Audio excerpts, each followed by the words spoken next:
Ladies and gentlemen, this is one of the most controversial topics today in human rights arena. Development is a right or not a right? I said force because when you talk development, for example, let us take an example of development of health facilities and access to health care. Access to health care is a right to a human being. So the health care, good services, good health facilities,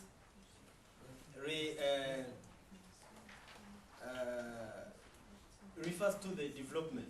A country should construct, should build health facilities for the people. So there is a connection between developing infrastructure, health facilities, and for good health of the people. So there is a development. So there's a linkage between development and rights. Yeah. Okay. So developing countries, they don't claim for this right of not being developed, which means it's country initiative to, it's really a concept for me, it's not a right, because I have developing countries and developed country, and no one is like why this country is claiming for this right. So you can't say, no, Rwanda, I go to the United States, you have to develop me, you know? It's where do you best? You know, it's our right to develop as Rwanda, so nowhere or any country you have to develop us. So that's something your business, you deal it as a concept and not a right. Andrew? Well, development really is a concept and it is a progression. We each have the right, according to the Universal Declaration of Human Rights, to develop our own skills so that we can access better opportunities. And what we're talking about as part of Global Youth Connect is the grassroots local approach to human rights. So that way we each have our own individual ability to develop personally so we can develop as a whole. So I think that development is a right of the individual. Okay. So let's hear from Kathleen and then Jim. Okay.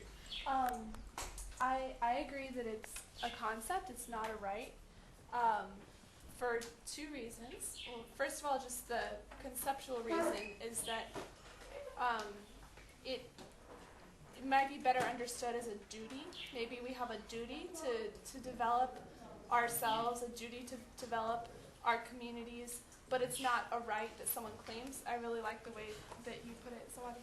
But so just that distinction between duties and rights. And the second thing is that it depends on what type of development you're talking about.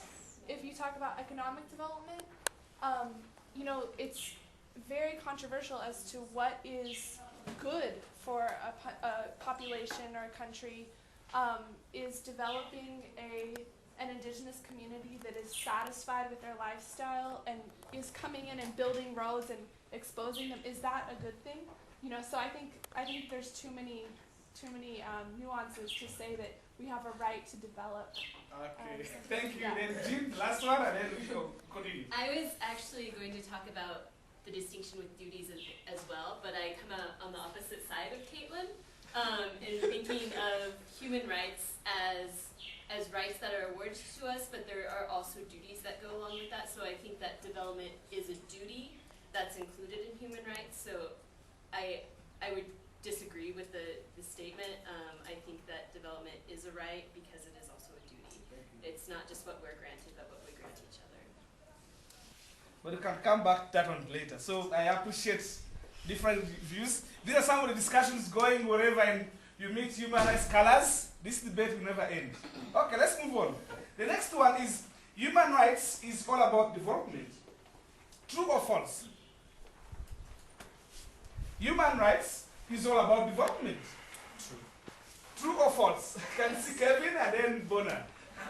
I would say false because I think Amy talked about this briefly yesterday, the idea of negative and positive rights. So negative right is non-interference, so I don't have the right to interfere, say, in your personal space. And you also have positive rights, such as healthcare or education or providing infrastructure. So I think positive rights may be development, but I think that negative rights is a much different concept, and I don't think you can lump the two together. This is a new idea in my head, so it needs some Feel development. free.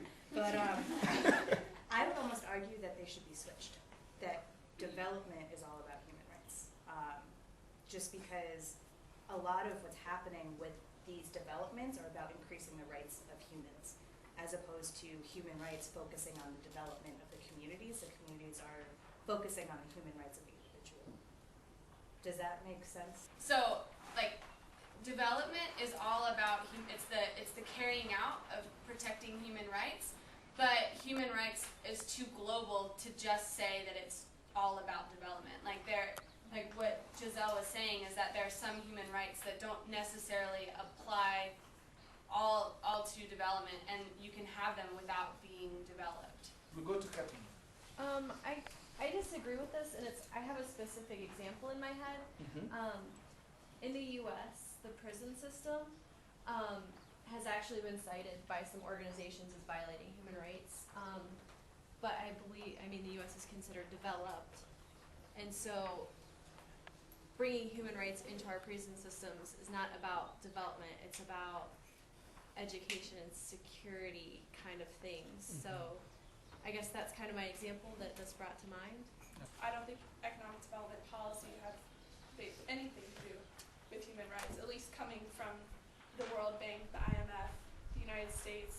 I think it has zero to do with human rights. It's about self-interest and economic growth, and at the expense of many people's rights.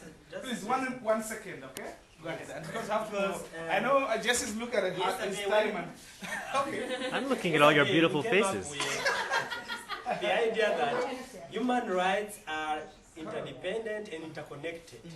So that issue